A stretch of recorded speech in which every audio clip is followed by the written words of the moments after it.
만약에 여러분이 출제자야. 여러분이 출제자인데 시험 문제를 너무 쉽게 냈어. 시험문제 너무 쉬워. 아, 조금 애가 공부를 했다 싶으면 막 다 100점이야. 얘도 100점, 얘도 100점, 쟤도 100점. 조금 공부를 했다 싶으면 다 100점이야. 그럼 여러분 여기서 누굴 뽑을 수 있겠어? 다 100점인데? 방법이 없지.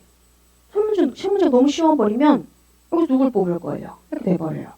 만약에 시험 문제를 엄청 어렵게 냈어. 다 죽어봐라 이렇게 냈어요. 그랬더니 뭐 잘하는 애든 열심히 하는 애든 관계없이 점수가 뭐 바닥이야. 특출난 애가 너무 없어 막. 그래도 안 되지. 그래도 안 되는 거잖아.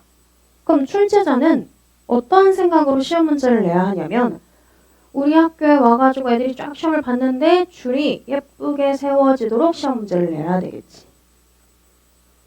쭈루루루 점수별로. 그래서 이 정도 애들 잘하네. 우리 학교에 오라고 해야겠다.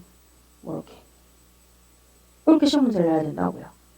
어떻게 하면 요렇게 예쁘게 줄을 세울 수 있을까를 봤더니 여러분 시험 문제 출제해보면 알겠지만 요렇게 줄 세우는 거 별로 어렵지 않아요.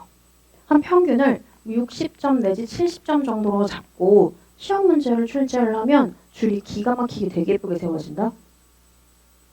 그럼 평균을 한 요 정도로 잡고 시험 문제를 내려면 시험 문제 구성을 어떻게 잡아야 되냐면 요 시험 문제 구성을 쉬운 문제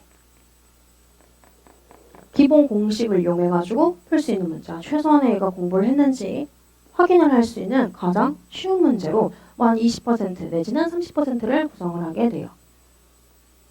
그 다음 좀 어려운 문제. 여기서 어려운 문제는 뭐 정말 100점 방지용 될 수도 있겠지. 우리 학교에 자존심이 있지. 이런 어려운 거 한번 내볼까? 뭐 이런 의미에서 정말 어려운 문제가 될 수도 있고 또는 새로운 개념. 얘가 이런 개념까지 좀 확장을 해가지고 확인을 할 수 있나? 뭐 이런 걸 물어볼 수도 있고 그 다음 애들이 어렵다고 하는 문제 중에 하나는 시간이 오래 걸리는 문제예요.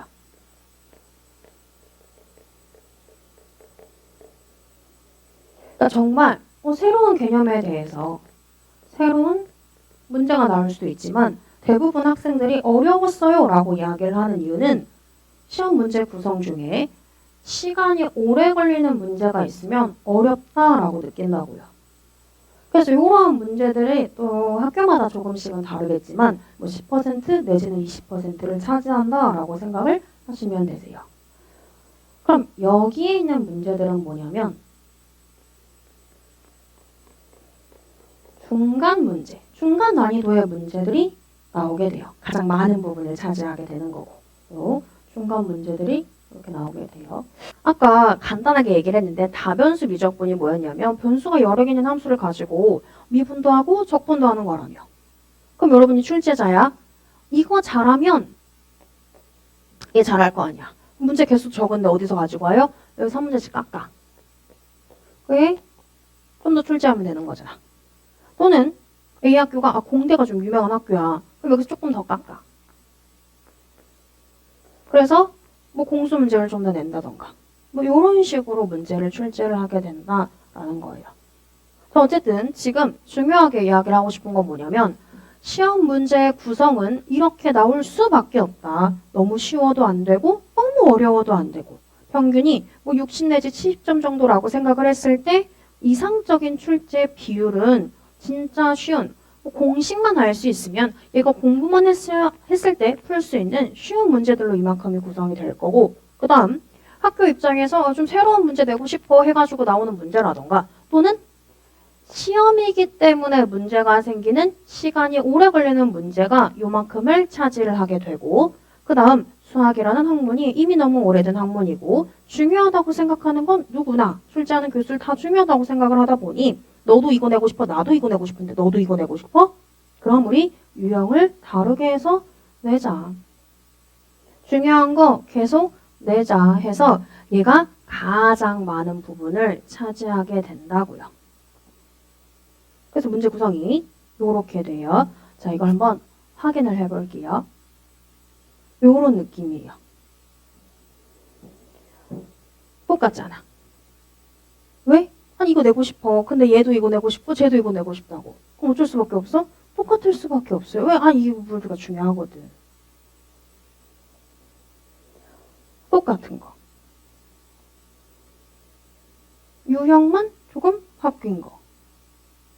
똑같은 거. 똑같은 거. 그 다음에 좀 비슷하게. 비슷하게. 뭐 거의 같죠? 아니면 같은 학교에서 이게 중요하니까 계속 내는 거야. 이게 중요하니까. 빈줄. 같은 학교에서 낸 거 또 내고 낸 거 또 내요. 왜? 아니, 중요하니까. 중요한 걸 낼 수밖에 없잖아. 왜? 문제를 낼 수 있는 게 몇 개? 안 되니까. 그 다음 또는 정말 간단한 공식만 외우면 바로바로 풀 수 있는 것들. 지금은 저게 뭐야? 쉽겠지만 얘는 보자마자 바로 답을 알 수 있는 1초짜리 문제들이에요. 이런 것도 다 1초짜리 문제. 보자마자 바로 답을 확인할 수 있는 거. 되게 지금 복잡하게 보이겠지만 얘는 보자마자 답, 뭐 얘 같은 경우는 뭐 1007이네 뭐 이렇게 바로 확인할 수 있다고. 2분의 1이네 뭐 이렇게 확인을 할 수 있는 그러한 문제들이 이런 데 이렇게 구성이 되어 있다고요. 그럼 우리는 어떻게 공부를 해야 되냐면 점수를 잘 맞으려면 많이 나오는 거, 중요한 거, 빈출되는 거를 반복해서 공부를 해야 되고 그 다음 중요한 내용들에 대해서는 완벽하게 내용을 정리를 해야겠지. 그래서 수업을 들으면서 꼼꼼하게 개념을 정리를 하고 그 다음 빈출되는 기본 유형을 반복해가지고 풀어요. 그럼 반복해서 풀다 보면 여러분 또 이 수학이라는 게 어쩔 수 없이 보기를 객관식으로 만들려면 숫자가 조금은 한정적이 돼. 그러다 보니까 맨날 또 같은 숫자 계산이 된다. 같은 숫자 계산이 되다 보니까 이 계산을 반복적으로 하다 보면 그 계산이 암기가 돼. 그럼 보지 않아도 바로바로 답을 찾을 수 있게 되면서 계산 속도가 상승하게 된다라는 얘기예요. 그래서 우리의 수업은 꼼수노트라고 하는 단권화되는 문제집을 같이 만들 거고요. 요게 여러분이랑 1년 동안 해줄 약속이에요. 중요한 거, 유형별로 빈출되어 있는 걸 유형별로 정리되어 있는 문제집을 가지고 수업이 나가게 될 거예요. 응용 문제, 그럼 또 그 응용 문제, 유사 문제까지 해가지고 매주 푼다라고 생각을 하시면 되세요. 기출도 뭐 유형별 학교별로 정리가 되어 있는 그러한 기출 문제집을 만들어가지고 그거 가지고 같이 진행을 할 거예요.